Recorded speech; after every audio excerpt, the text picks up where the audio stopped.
and it hits me, oh my gosh, this is that triangle. You know, there's explanation for everything that occurred in the Rendlesham Forest incident that doesn't involve aliens at all. It was completely silent. It comes right over our heads. He saw a classic flying saucer, really, standing in the clearing. He turned over to my father and held his hand, and he looked in his eyes, and he said, "We're not alone." Welcome to Podcast UFO for our live show. We're live every Wednesday at 8 p.m. Eastern Standard Time on the Dark Matter Radio Network. Please remember to visit the website podcastufo.com for past episodes, blogs, and forums. During the show, feel free to participate live in our chat room. And don't forget to like us on our very active Facebook page. Hello, everyone. This is Martin Willis, your host, and we're coming at you live on the Dark Matter Radio Network, like every Wednesday at 8 p.m. to 10 p.m. Eastern Standard Time. We're coming at you live for 2 hours, starting last week. Before we get into the details about the changes, Alejandro Rojas from Open Minds is going to be sitting in and talking about UFO events in a minute. And he will be joined by a special guest a little later on, journalist Leslie Kane, to talk about her experience recently at the UFO discussion panel at American University. Then, basically at the half hour, A.J. Gervais, a noted ufologist from Brazil, will be talking to us for an hour and a half or so. Well, after I announced that future podcasts would be 2 hours long last week, and that the second hour would be by subscription only, I received quite a few emails. Basically, people telling me to go, you know what, myself. And I have to admit I was taken by surprise, given that everyone will still be getting the usual hour free show. I look at it this way. I'm not taking away anything. I'm just offering more, another hour. That's all I'm doing. I was also surprised by the number of people telling me that at $5 a month, a little over $1 per podcast was way too expensive. Well, for as long as I've run this podcast, I have done so at my own expense. And I don't make any money at this. As a matter of fact, since the show has grown so much, I am out of pocket each and every month. Unlike many other podcasts, I'm not a paid employee, nor do I have any sponsors. A number of things that are out of pocket as well that I'd like to bring you is a live show from the UFO Congress in Arizona this coming February. I would also like to pay to have the shows transcribed like I used to. That was very helpful to a lot of people. And, of course, I'd like to pay for fresh blogs on our website. So if you feel paying a fee for the second half of the show is not something you care to do, I understand. If charging a fee makes you no longer a fan of the show, I will understand as well. And we're sorry to lose you, but in truth, I'm just trying to make this a better show. And thank you for understanding. We really do appreciate each and every one of you. So let me give the details one more time. You can listen free right here on the Dark Matter Radio Network every Wednesday at 8 p.m. to 10 p.m. Eastern Standard Time. But only the first hour will be made into a free podcast on Podcast UFO and iTunes, Stitcher, all that. New subscribers or people who have been subscribing or donating in the past will be able to access the second hour as a podcast on a platform called GetJoyride.com. That's GetJoyride.com. And that is starting December 1st. Anyone that would like to donate now on podcastufo.com to get the second part of the show, I will certainly put you on the mailing list and you will get them.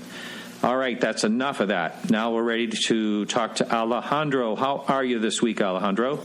I am doing good. How are you? Great. And we're freezing up here. You know that up here on the mountain, I had an ice storm a couple of days ago. Really? Yeah, I took some great pictures, and everything was just frozen, like every grass blade and every twig. Oh my gosh! Big, thick gob of ice on it. Now there's snow on the ground, and I sound like, a mountain man or something, but I drive down the bottom of the mountain from where I live, and there's no snow. So good. I know. At least I can escape for a little while. Yeah, I'm picturing you with, like, icicle beards. and all this snow, kind of a Santa Claus kind of thing is what I'm sort of picturing. staring out the window looking for a UFO that never shows. Yeah. On my lonely mountain. It's gotten chilly around here, too. I had to wear a jacket yesterday. I might need to put one on this evening because it's the cold time of year here in Phoenix. Temperatures have dipped down into the highs are as low as 71 degrees. Jeez, I'm really feeling for you, man. Yeah. But I'm doing what I can. Day by day is what you got to do. That's right. So what do we have going on for news this week? Okay, first we'll start off because this is really cool and there's a lot of background I'd like to share with your listeners because I'm sure they would love it. But we got to get through this quick before Leslie comes on because this is the American University Talk, which Leslie Kane, of course, is going to talk about. However, this is a part that she said she didn't have anything to do with, and so she doesn't know much about it, nor does she seem to be particularly interested at this point, and I understand why. And essentially what had happened is the Roswell researcher, Tom Carey. Now, I was really excited when I saw him on the list of speakers because I think he's a very credible researcher. I'm a big fan of him and his research partner, Don Schmidt. However, surprisingly, at this event, he came out and said, I have the smoking gun. I have pictures of an alien. But he said, sorry, I don't have them with me. I'm going to have to show those to you later. Now, when I first heard that, I'm thinking, but now, I totally understand. Why would you want to show something up where all of a sudden people can grab, images of it and it be posted, blasted all over the place, especially if this is and I hate to say it, but it could be some type of cash cow here too. Well, and I'm giving him the benefit of the doubt because of who he is and the research they've done. He says, these films these pictures were found with some other pictures with this couple who I guess took the pictures or may have taken the pictures, knew Eisenhower because they were in pictures with Eisenhower. So it looks interesting. Like I said, Leslie said, well, didn't have anything to do with that because, it doesn't necessarily make the field look good, though. I think that the mainstream kind of views ufology in this manner. We're all a bunch of guys here saying, there's some great stuff here, UFOs are real, the evidence is there, and when they say, okay, where is it? Oh, well, I can't show it to you, or the government's got it, or they're hiding it, or look at this smudgy picture of a UFO. So it doesn't, I don't think, in this environment serve our field well, especially when Leslie and Richard Haynes and the others Charles Hott have such incredibly credible and interesting information to share in this field. So I could see how she would be frustrated. Some of the background I wanted to share is that these pictures actually made a whole ruckus a year ago when some information was leaked that Tom and Don were working on this. Mm-hmm. And Tom and Don have not said one thing. This is the first time they've even discussed these pictures. I'd like to correct you on that. I had both of them on since that time, and I can't remember which one it was, either Don or Tom. But we did talk about it, and he didn't want to elaborate much on it, whoever the person was I was speaking to. I guess that's what I mean, is that they have been very tight-lipped and said very little. Mm-hmm. A lot of alleged facts about the pictures came out about a year ago, things such as that it was discovered by a cleaning lady who was cleaning stuff up at an estate sale. Right. That the pictures show an alien that appears to have been, and I think that Tom said this at the university, American University, that it looks like its insides had been taken out and it had undergone some sort of autopsy. So, so it's interesting. I just, it's hard. I can imagine why people would be skeptical, and of course I can't help but be skeptical because every time something like this comes along, the smoking guns seem to be smoking cap guns or water guns, or like the Martian Pop guns. Yeah. Marvin the Martian gun, where it's just wah, wah, so it's a bit worrisome. But this has made a lot of news, and there's a lot of criticism of the way Tom Carey went about this, but there's also some people who are excited to and hopeful. That now, something good. We have to connect to Leslie here in just a second, but I didn't say anything. I also want to say talked about never happened. Yeah, I also want to say that didn't he claim also at this panel that he did get these authenticated to be 1947? There were rumors were saying that some television show had gotten them authenticated by Kodak. But according to the rumors from a year ago, and I want to say these are rumors, we don't know the exact facts yet. The rumors said that they authenticated them something between 1945 and 1962. That there was a window there, but they were using that type of film. But all right, we're ready. Yeah. Leslie is waiting for us now, so here we go. We're going to connect to her, and always enjoy speaking to her. Oh, yes. And Leslie. Hi, Martin, Alejandro, how are you guys? Good. Good. Thanks for joining us. And let's talk about what went on. Was it last week? Oh, gosh, I've lost all sense of time. I think it was last week. It was last week. Yes, last Wednesday. Yeah. So let's hear about it. Well, it was a fantastic day. We had this first. We started with this lunch. I mean, I guess everybody knows that who was involved, and that it was at American University, which is a very important university in Washington. They have, Obama has spoken there in the last year. It's very plugged in to the political scene. And so it was just very impressive that they went all out to host us because of the topic. And most universities don't do that.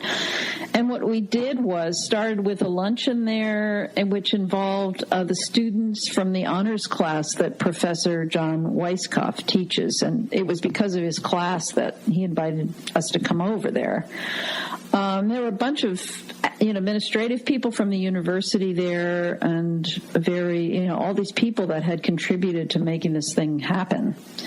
And then we went and spoke to the honors class, which was really fun. They're incredibly smart. There's a group of 11 kids, and they're undergrads, really smart kids, and they just asked really great questions, very thoughtful. And they'd all read my book. What was personally really thrilling for me? It was just very cool for me because they were sitting at these long tables, which were like desks in a classroom, with their sort of notebooks. You know how like kids have piles of stuff in front of them, their pens and their notebooks. And in their piles was my book, sort of a well-worn paperback version of my book, and they were all had them there, and because they were actually used as a textbook in the course.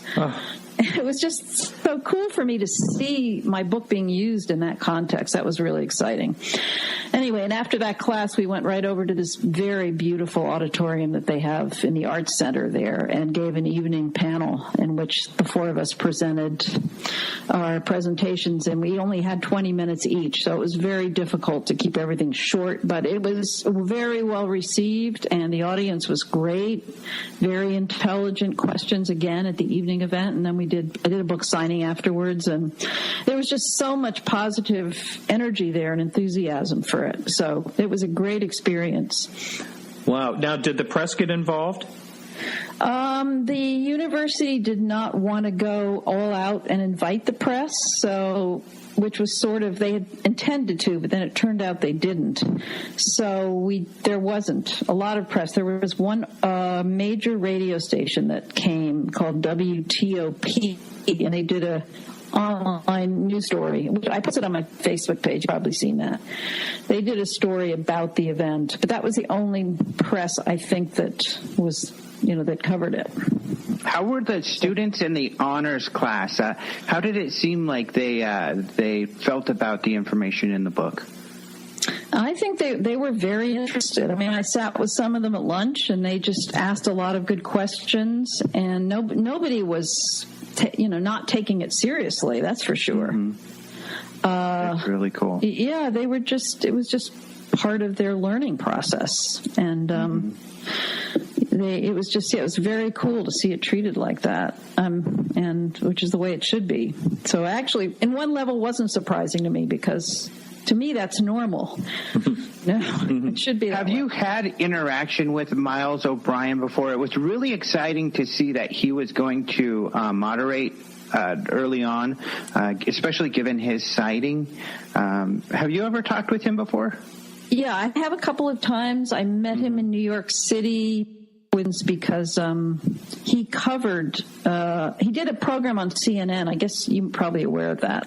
It had 5 parts to it on UFOs, and that's when he announced his sighting. So I've had some contact with him since then, and then he wrote a blurb for my book, so I had some conversations with him then. And we just sort of have loosely kept in touch over the years. And so I was the one that approached him about doing this. And he agreed to do it, but then unfortunately at the last minute had to be called away. So, but the moderator we had, his name is, I'm slipping.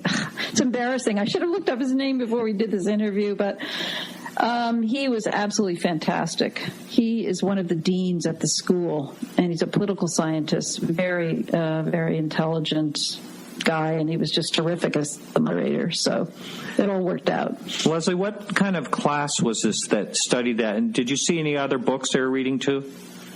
I didn't see any of their books, but I think it's a class on like science fiction and alien contact or something like that, is what science fiction / fact, alien contact. I know they've studied a lot of movies about, movies that involve the theme of extraterrestrials, read different kinds of books. So they're sort of looking at the whole genre, the whole world of how the society has approached the whole notion of alien contact. I think that's what they're doing from both a factual perspective and from a science fiction perspective. I see. So I think it sounded like a great course. I think the kids really enjoyed it a lot. Did the professor who puts it on, did he contact you about doing this panel? Yeah, he contacted me, I'd say about a year ago. I mean, it was a long time in the making, this thing. And he contacted me first, and we talked about, who the other panelists might be, and we just sort of have kept in touch with it as the whole thing evolved. It took a lot of work on his part to make this thing happen. And, the university all had to be organized way in advance. So, yeah, but that's how it all started. He just contacted me to see if I would be willing to That's cool. be part of a panel and also help him pull the whole thing off. So, well, I hope this travels to another university will take the same type of approach. That would be great to see this happen. I certainly hope so, too. I mean, that's what I was hoping this would be, sort of a green light for other universities to start doing what they've done, but we'll see what happens. I hope it does happen again. And they may want to do it again at American University. They talked about doing something else, especially if he does the course again, if he repeats the course, then he might be able to make this a more repeatable situation. I mean, bringing people in to the university. So we'll see what happens. Congratulations. I mean, this just speaks to, once again, the power and the impact that, this credible information has. And I think that's what's really great is how much legs, your book has had and what a great impact it's had in the mainstream. Sure. Well, thanks a lot. Thank you, Alejandro. I appreciate that. Absolutely. And, that's like the go-to book you hear about. It doesn't seem like you can be anywhere where we're talking about UFOs and the book doesn't come up when someone is talking about it seriously. So, Leslie, thanks. Where can someone find your website?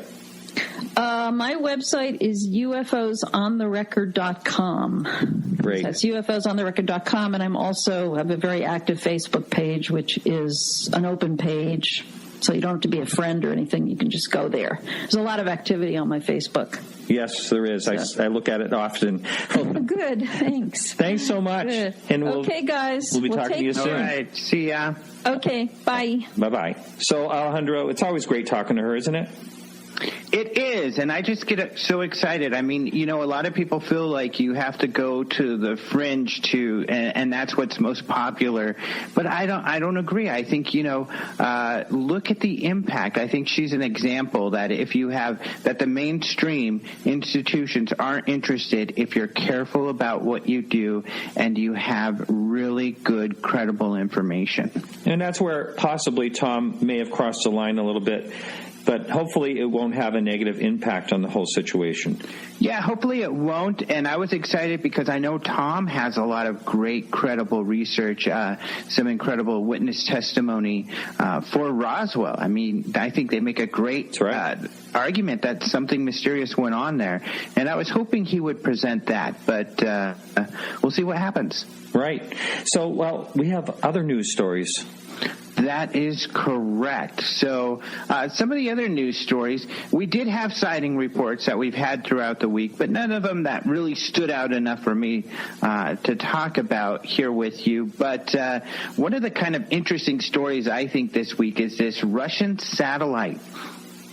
So on May 23rd, Russia sent up a rocket with a couple military communication satellites, and something came out of the rocket that everyone thought was space debris. It just floated along, and then it began to maneuver, and it maneuvered to various space objects of the Russians, and then it maneuvered and followed and paced the rocket that it flew up with. So people are wondering what this is. Russia in the past has said if, relations deteriorate with the West, they're going to restart a program they used to have of killer satellites. It was called the IS program, and these were satellites that kill other satellites. And a lot of people are suspecting that that's what this is. And interesting enough, the Chinese recently, also in May, had a satellite that people began to observe was doing unusual movements, and it went and seemingly captured another satellite. People suspect that this is another test of, some kind of military, almost warfare type of activity. So this is getting really kind of scary, and I think it's important for UFO researchers just to know there are more and more military devices up there. We've heard a lot about the Air Force Space Command's unmanned shuttle that has been flying around, and it will go up for months and months on end, flying around up there. It landed recently in California, and they do show it's secret in that we don't know what it's doing. We know it exists. There's videos of it landing and taking off, but we don't know what the heck it's doing up there.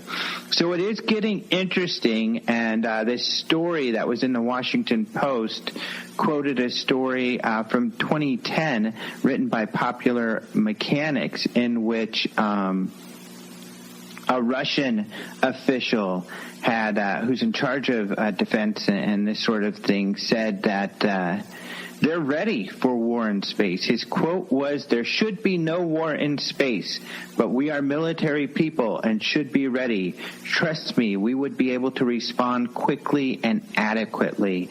And this was translated to mean by the authors of the story that there's more up there, that there are military space vehicles up there of some sort, and that they're ready to have a satellite battle or whatever they're going to do. This is just going to be it's going to end up being just like nuclear arms eventually. Right. We'll have all this way to destroy each other and, everyone's finger near the trigger but not pushing it. I don't know. Another kind of the future standoff, where it's our satellite versus your satellite and trying to gain that higher ground. Who is the woman researcher that was really involved in trying to make sure that the Star Wars program or whatever it was called never went anywhere? Do you know who I mean? Yeah, I do. That was the woman who worked with Werner von Braun, and I cannot remember. Oh, Carol Rosin.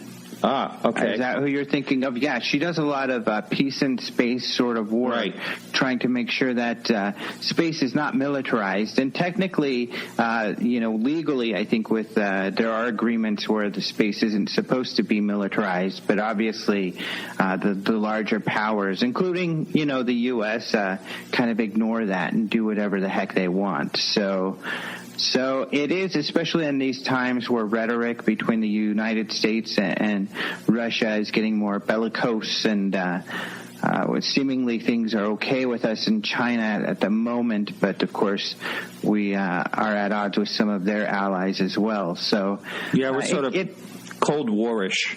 It is Cold War-ish. It is kind of a... The waters are getting cooler around this area, and it is to me, it's a bit scary. So we have one more quick story, right? Yeah, just another real quick note that this is something that MUFON has launched recently. They are looking to do a new website. And along with that, a new kind of reporting center, which would mean that it's much easier to report and that the database is much easier to access. For instance, I've been using this database to do some statistical work for years. Unfortunately, all I can get is some high-level data pinning down, where triangles are happening when, for instance. It's very difficult to do. But they're going to make that easier now if they are able to put together this interface that they're working on. You can go, it's a Kickstarter the campaign they started. They're hoping to raise $80,000, 78 to be precise, which is a lot of money. It's got about a little less than 2 weeks to go, and they've got about 10,000. So we'll see if they get there. But it's just kind of interesting. If you go to the Kickstarter, we've got a story that Roger Marsh wrote about it today. But if you go to the Kickstarter, you'll see a mock-up of the website they want to have. And it's gorgeous. It's really nice. It's very easy to work with. If you go through reporting a UFO, the experience is it's fun. It's a lot of fun to go through it, and easier to do that sort of thing, whereas now it's a bit daunting. I think it should be a lot easier. Of course, I've mentioned many times I had no idea you could even report one online, but yeah, make it as simple as possible. Always better. Right. So hopefully they do well, but that's something else that's going on out there in the UFO sphere. Well, sir, thank you so much for joining us. A pleasure as always. Ditto, my friend. Talk to you soon. Okay, so hang in for this quick music break. We'll be right back with A.J. Javard.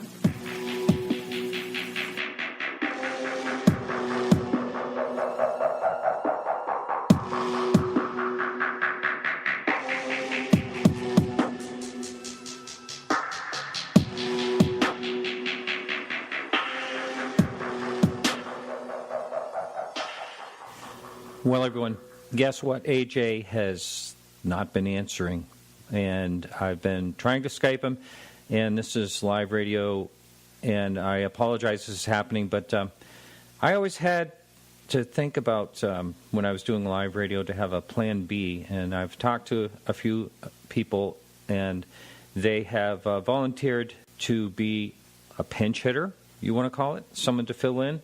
We can have... one of my good friends that I always enjoy on the show, and I'm going to try to contact him now. I'm going to give up on AJ, unfortunately. If all goes well, I'm going to be connecting to a friend and a past guest, someone that really takes the topic seriously, does a great job, Chris Lambright. We're going to try to connect to him right now. It's ringing. Isn't that good news? And I see people... Hello. Hello, Chris. How are you? Hi, Martin. How are you? Good. Couldn't get the Skype fired up, huh? I have two computers. Actually, I have three, but I have both of them. And went into Skype. I even went in and changed my password. That works fine. But on both computers, Skype will not even connect. I mean, just trying to... Again, the microphone headset works, but neither one will sign into Skype. I even tried signing in with Facebook. Did you? So I'll fix that later on. But yeah, did you happen to notice any, men in black around the dooryard? Yeah, really. No, that was a surprising thing. I told your guy when he called, I said, it's amazing to me. I've used it on both of these sets before, and I can get online. I could even go in and change passwords if I, just to be on the safe side. I can set it up to sign in with Facebook. But when I fire up Skype and type in and hit connect, it says can't connect. Wow. So there's something else going on, but I don't know what. Yeah. Well, you're here, and you're on the phone, and thanks so much for joining us. And, I guess we're not going to be talking about Brazil cases tonight, are we? I don't know. I was kind of hoping to hear what AJ had to say. Yeah, and there's no sour grapes here. Something must have happened, and I'll try them on. And if someone wants to jump in the chat room, if you're listening live, it's at podcastufo.com. Real easy sign in, and you can type in a question for Chris Lambright. And if you want to Google the Paul Benowitz case, he knows that case inside and out. Actually, knew Paul. And what would you like to talk about tonight, Chris? We got an hour and a half almost to hour and 20 minutes. I don't know. The whole thing the subject that seems to come up with me among some of the people that I talk to these days is, the idea of now that we're in much more of the surveillance state, how can you actually accomplish something if there's that risk that anything you try to do is going to be known ahead of time? I mean, I'm not presuming to be paranoid that, everybody's being listened in on, but my feeling is if the subject is as important as it is for those of us who've been at it a while and kind of know where some of the real evidence is, if it's that important, you would presume somebody is monitoring or somebody's watching, what happens. I mean, it's a kind of a crazy situation because even what Leslie was talking about, that she goes to the conference, others go and try to present very credible information in a credible and responsible way. But what gets all the press is somebody comes out and says something that tends to muddy the entire waters. The whole thing of this photograph that was taken, that's what gets put into the articles online, and unfortunately it taints everything. And tomorrow it's no news anymore. So the good articles or the good talks, good information gets lost because the one gee whiz, frivolous, more entertaining seeming aspect of it. And who's to say that that's not one way of suppressing the good information by always throwing a ringer in or something? I don't mean to put anybody down that way, but you see what I'm getting at. I mean, sure. You don't hear much about what Leslie had to say or what Halt had to say or some of the others might have had to say, because anybody who runs to post something, any reporter who wants to post something, is going to focus on the one topic that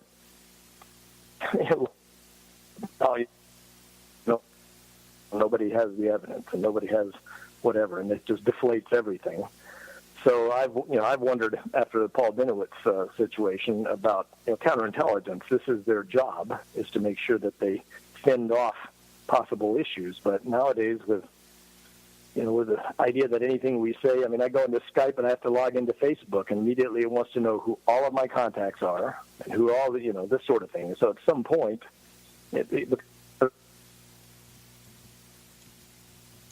you have to try to email someone, or you have to try to contact somebody in a way to at least try to get some information across without it being heard by whoever might be listening on the other end. We've got a question up in the chat room that I'm going to ask in just a second, but I just wanted to tell you, I spoke with someone that was on the phone a few weeks ago that was actually involved in the NSA for a number of years. And it was a real interesting conversation. And he quietly told me, I can't identify who he is, but he quietly told me that what we know, like, for instance, what Snowden released or has released so far, he said it's absolutely the tip of the iceberg. And he said, be careful in what you're doing. And he didn't say it in a threatening way, but he was saying it in a way like to warn me, just be careful in what you're doing. And what I gathered from that is that the surveillance that every American has had cast upon them is a lot deeper than we really even realize it is. Well, and that's the difficult aspect of it, which I was talking to a friend today, and it's that none of us are interested in doing anything illegal. I mean, everybody here is simply interested in something that potentially is crucial, as crucial as Mars expeditions, as anything else that's going on. I mean, the world's becoming a smaller place every day, and we just simply want to know. But for some reason, there seems to be a real concerted effort, and I'm not presuming that the people who are, whoever they might be, the people who do know what's going on and are trying to keep it quiet, that they're not doing it for a good reason. I mean, we might, if we found out what that was, we might understand, why they're trying to do what they're doing. But to feel like you don't even have the chance to find out what you want to find out because somebody is either going to head you off at the path, or somebody's going to make sure that before you get out and talk to that person, or before you take this step, the answer is gone before you get there. I mean, how would it be if you wanted to talk to someone and you knew who they were? I mean, look at it does sound paranoid, and unfortunately that's one of the reasons I think a lot of people dismiss a lot of this. But Edward Snowden went through an entire process. I mean, I read Glenn Greenwald's first, the book on this, No Place to Hide, and it was a huge process that Snowden made him go through before they could even meet. And at first, they didn't, because Greenwald wasn't aware of the security protocols and the methods to go about getting secure text and whatnot. And he missed his first chance because Snowden was obviously paranoid for good reason about it. But that's the thing that gets me the most is, how do you, if you're going to go talk, I mean, how can you get anybody reporting something to you privately? Right. If somebody, it used to be, I mean, I've had someone tell me now that really the best thing you might do is show up at the conferences, because nobody's going to email you something, because who knows who's listening. Nobody's going to call you and if you're someone in a position where these people just might try to approach you, if they're going to try, the best chance is for you to simply be at some place close to town where they can just go and meet you in the hallway. Try to do something privately, because nobody's going to be talking or sending emails, messages out. Some of the best cases that are sent, who would you report to? I mean, we all have, our own concerns about some of the reporting groups, but if I was the intelligence community, I'd start a UFO group and make it the best one out there with everyone reporting to me. It's like a false front, because as soon as everyone's reporting to me, the good stuff, is never going to see the light of day, because I'm going to know about it long before it gets out.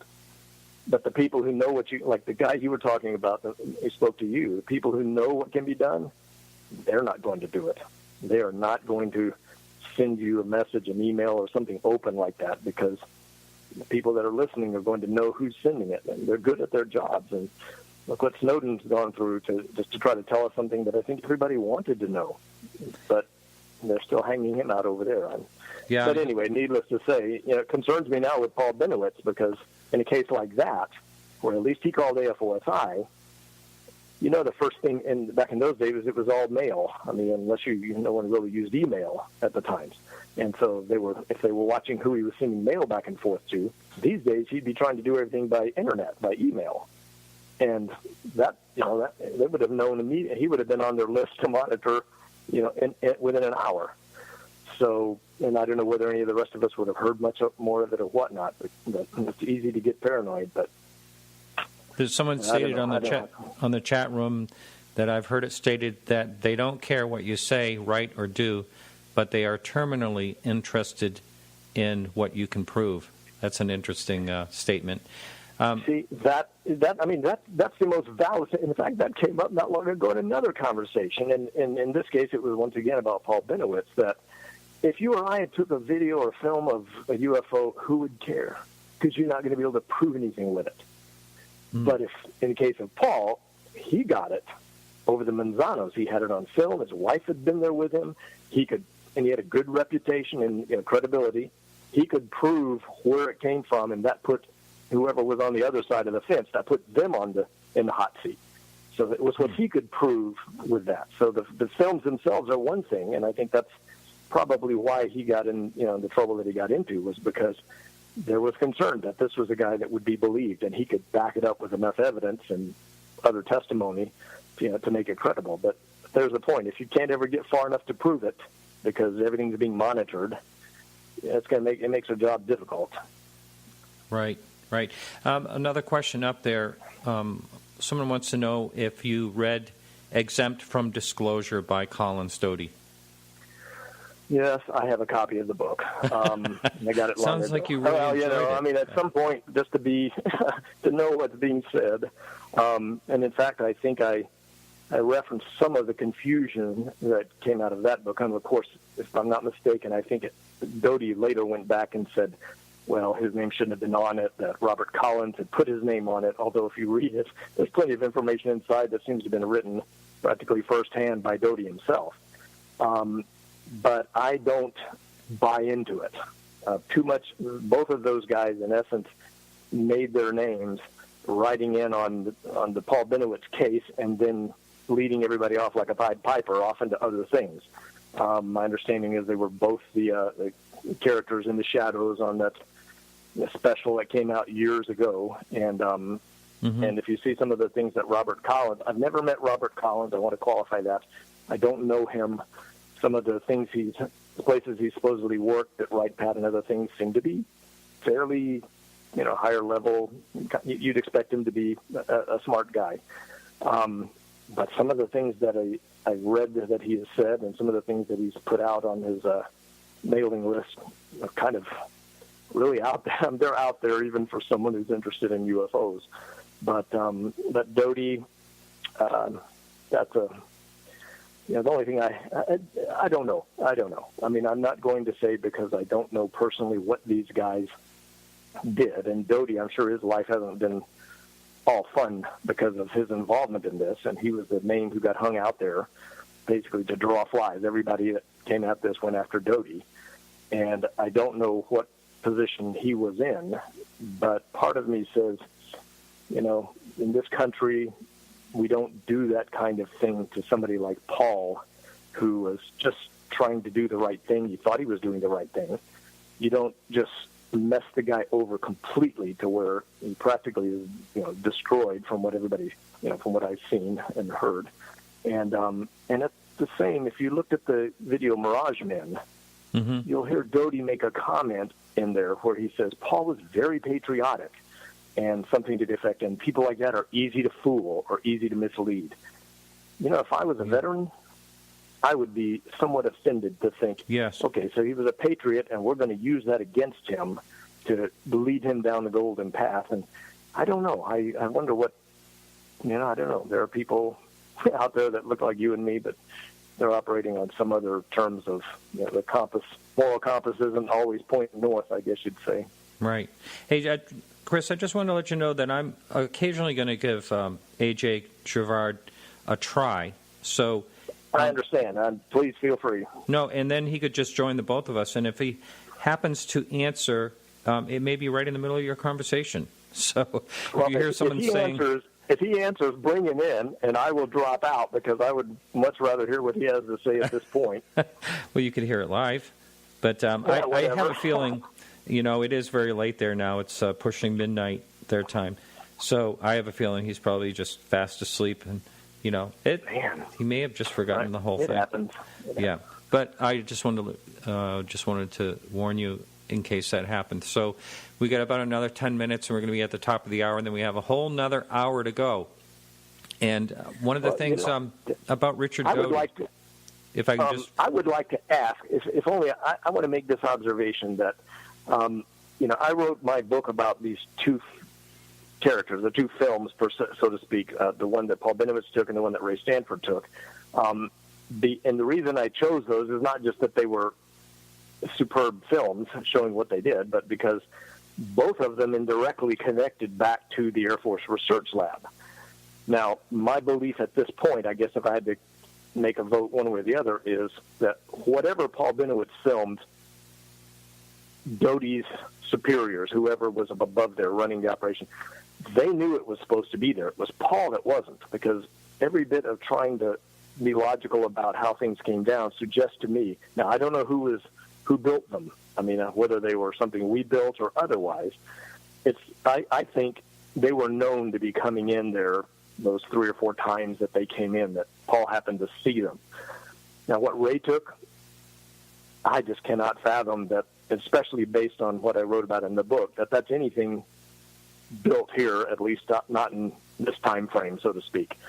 But it seems like most, even though I'm fascinated with Paul Benoit's case, most of what ufology seems to dwell on are old cases. Now, don't get me wrong. I mean, I'm still coming up with some intriguing new information about, and I've got an FYI request in with AFOSI of all things about the Socorro case, because I found serious evidence that they squelched that. They lied to. I mean, if I'm not mistaken, I think there was an effort made to not only disinform the Lorenzens from APRO, but the same symbol was used to disinform Hynek. Now, whether he knew it or not, I don't know. But it's not a symbol that's not the one that Zamora told to me. So I'm fascinated with older cases, but, I would think ufology needs to start looking forward and find the new, look at the technology that we have now, especially the types of things that even Douglas Trumbull was talking about potentially doing, that kind of technology. But we've got the technology to get the evidence that could change things. Ray got it on film all those years ago, but I just see ufology seemingly stuck in a loop, and I would love to see people reporting more current day, although what do you report to, right? I think they should call you, Martin. I think you need to set up a reporting site of your own and have people report everything to you. At least have a third independent location to report to. But it's the new things. I mean, we should be talking about current day sightings that are happening that people can sink their teeth into, things that are happening now. It doesn't seem to happen all the time, but I still wonder whether it is happening. We just don't hear about it. That's true. Well, with the number of sightings people are reporting, which is probably only about 10% of the ones that people are seeing, I mean, if you just do the math alone, you can figure that there is something going on. Anyone who's fascinated with this topic realizes that there is definitely something going on. But again, as I was talking about earlier, the people like you who've been at it for so long, you can get really discouraged, can't you? Just, not getting anywhere, just kind of staying still. Well, you would be surprised how often a thought goes through my mind that, here we are talking about the same kind of, not you and me, but I'm just saying, it does come up, and maybe we're all like veterans sitting around having a beer, and you end up reliving all the old war stories. But we seem to be talking about the same things we've talked about for 50 years. Mm-hmm. And the same approach and the same way of doing things, beating on the government's door. I mean, that's futile. I mean, if they don't want to tell us, they're not going to, but I guess if they think we'll keep everybody beating on the door, they know where we are. But it strikes me that there are other cases that I think should be. I'll give you an example of one if I can paraphrase what I recall, because I'm not sure if Roger Marsh wrote about this on Examiner, but it was reported to MUFON, a case that seemed fascinating to me about a couple who'd been driving late at night, and they pulled off at some place to rest for a moment. There was a picture of the highway where they were, and both of them apparently saw some unusual things seem to rush in very quickly and stop right out kind of in front of them, about 100 yards away, possibly lit up by some of the night street lights, just for a moment, and then move away extremely quickly. And you have a husband and his wife both sketched pictures. The pictures had some interesting differences, even among the similarities. But that kind of case, somebody should have gotten up there and talked to them very quickly and interviewed them and gotten more details and tried to match that up with anything else that might have been seen in the same area. But I don't know. Maybe MUFON's doing it, and I'm not hearing about it. But that's why I wish there were other places to report. Because there are independent people. I'm not saying MUFON doesn't have some great people at all, but there are plenty of other independent people who would love to be willing to help at some of these out-of-the-way places. If we just, if they knew that these cases were out there. I mean, if nothing else, some of us would have a way to call. In the old days, you pick up the phone and call.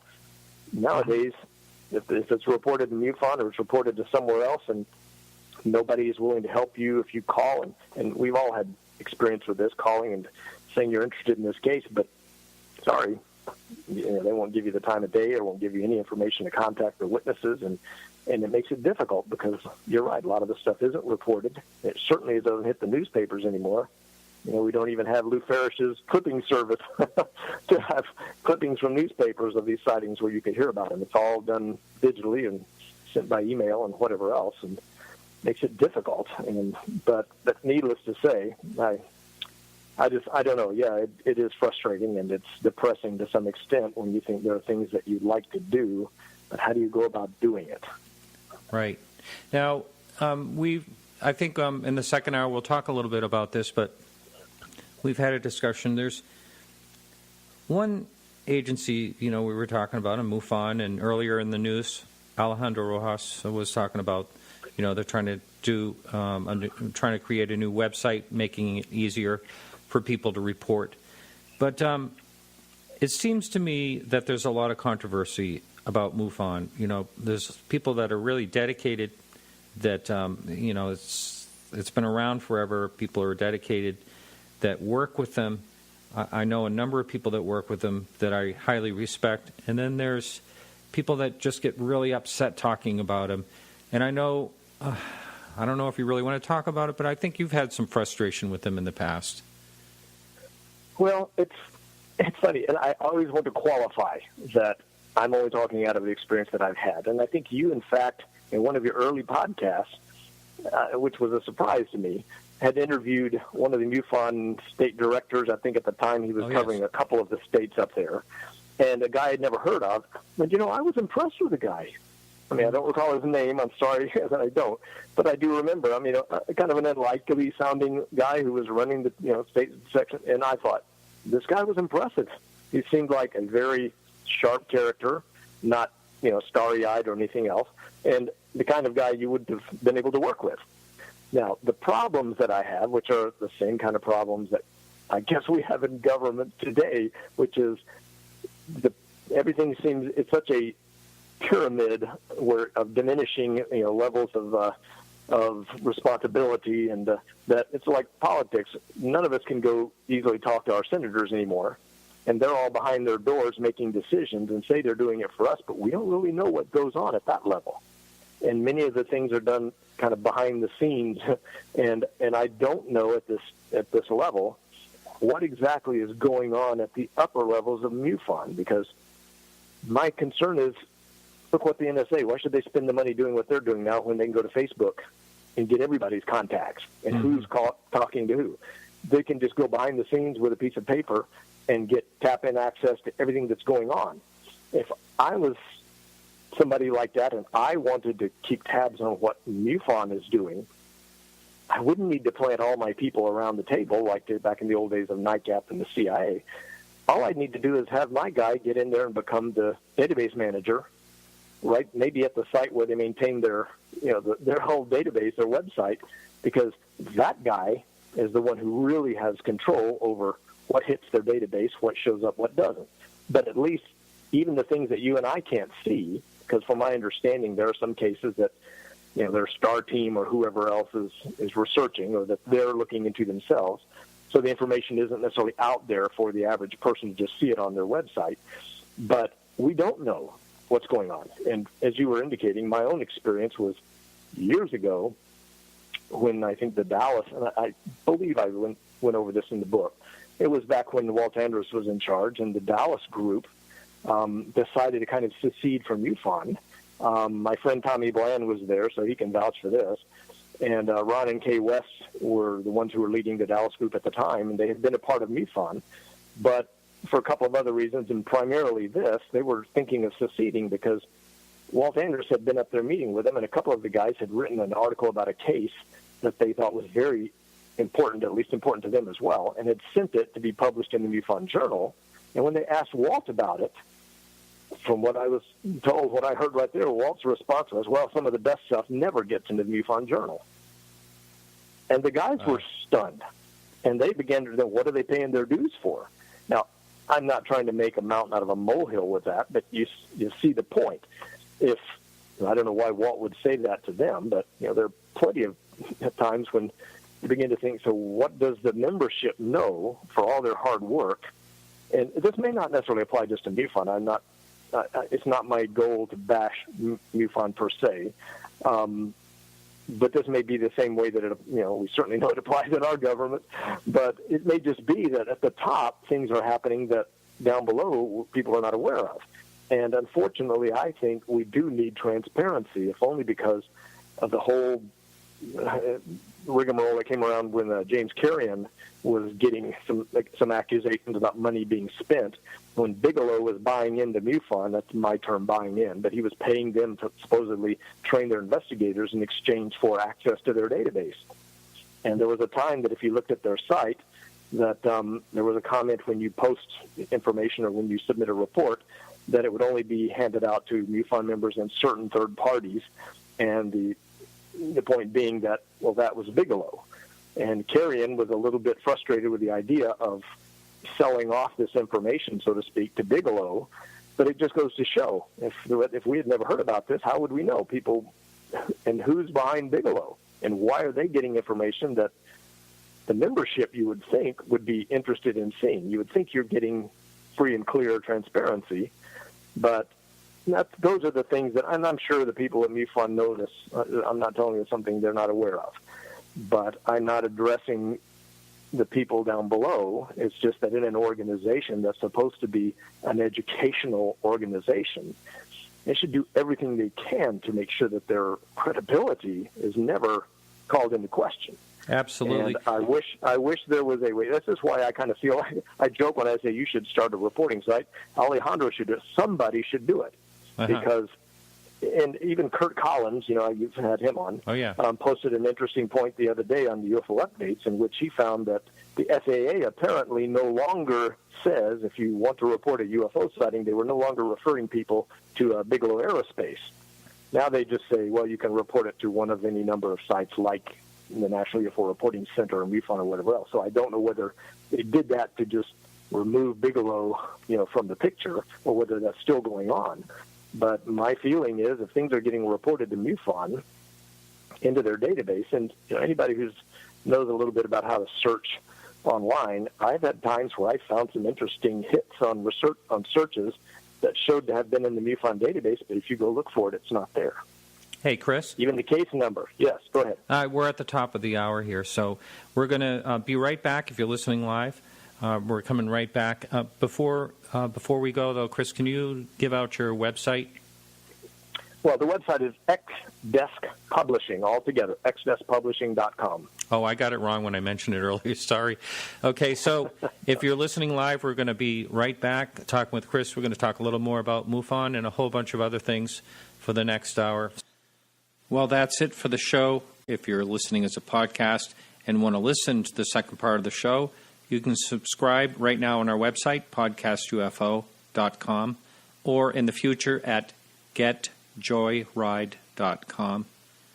And if you are a current subscriber or have donated in the past, I will happily send you an MP3 download link. You can check out the links in our show notes for tonight's UFO news. And I want to thank everyone for helping out with the show today. Keith Rowland, producer of the Dark Matter Radio Network, Carrie Lloyd Whitehouse for our music, Peggy Shunning for managing our Facebook page. Remember to like us on Facebook for all the latest UFO and astronomy news.